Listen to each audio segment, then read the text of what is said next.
Assalamualaikum warahmatullahi wabarakatuh. Perkenalkan, saya Sari dari kelompok 7. Pada kesempatan kali ini saya akan membahas mengenai akuntansi asuransi syariah. Asuransi syariah dalam menjalankan usahanya hanya menggunakan pedoman yang dikeluarkan oleh Dewan Syariah Nasional Majelis Ulama Indonesia. Di antaranya nomor 21 Pedoman Umum Asuransi Syariah, nomor 39 tentang asuransi haji, nomor 52 tentang wakalah bil ujrah, nomor 53 tentang tabaru pada asuransi syariah, nomor 51 tentang mudharabah musyarakah pada asuransi syariah. Pengelolaan asuransi syariah didasarkan pada kontrak mudharabah, yakni kontrak kerjasama antara dua pihak, yaitu peserta dan perusahaan. Pihak yang satu memiliki modal atau uang tetapi tidak mengelola secara maksimal karena memang tidak memiliki kemampuan dan waktu.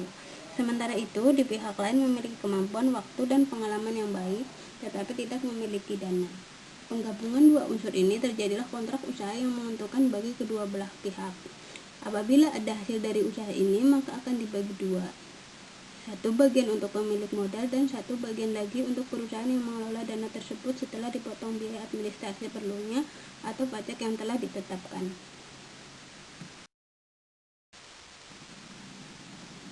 Berdasarkan kontrak mudharabah tersebut, ada dua cara pengelolaan dana asuransi syariah di Indonesia,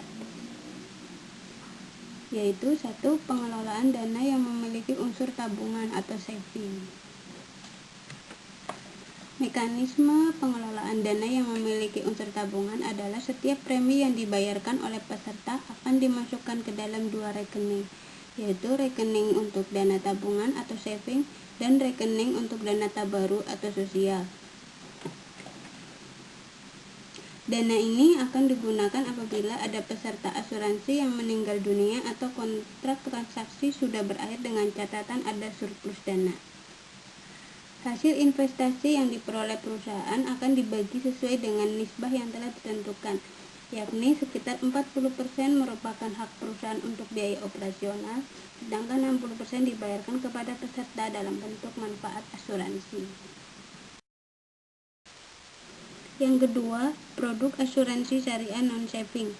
Mekanisme pengelolaan dana atau premi asuransi syariah tanpa tabungan atau non-saving adalah dana yang diserahkan kepada perusahaan asuransi hanya berupa dana tabaru atau dana sosial yang akan dimasukkan ke dalam rekening khusus.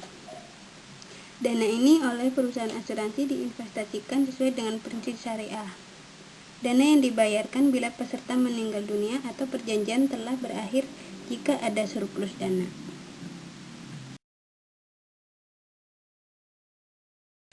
Adapun penyajian laporan keuangan berdasarkan PSAK 108.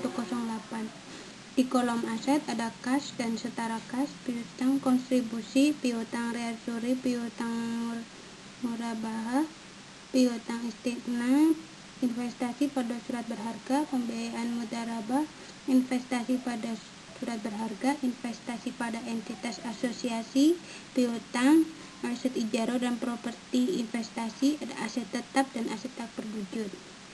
Di kolom hutang dan modal ada utang klaim, utang reasuri, bagian peserta atas surplus underwriting, dana tabaru, ujroh diterima di muka, penyisian klaim dalam proses, penyisian klaim yang sudah terjadi tetapi belum dilaporkan, penyisian kontribusi yang belum menjadi pendapat atau hak penyisian manfaat polis masa depan. Dana peserta, dalam dana peserta ada dana investasi dan dana tabaru.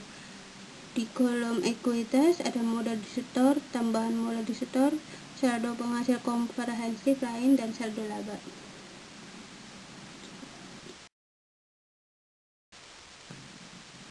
Struktur laporan keuangan perusahaan asuransi yang lengkap diatur dalam PSAK nomor 108, terdiri dari 1. Laporan posisi keuangan atau neraca, 2. Laporan surplus defisit underwriting dana tabaru, 3. Laporan laba rugi, 4. Laporan perubahan ekuitas, 5. Laporan perubahan dana tabaru, 6. Laporan arus kas, 7. Laporan sumber dan penggunaan dana zakat, 8. Laporan sumber dan penggunaan dana kebajikan. 9. Catatan atas laporan keuangan.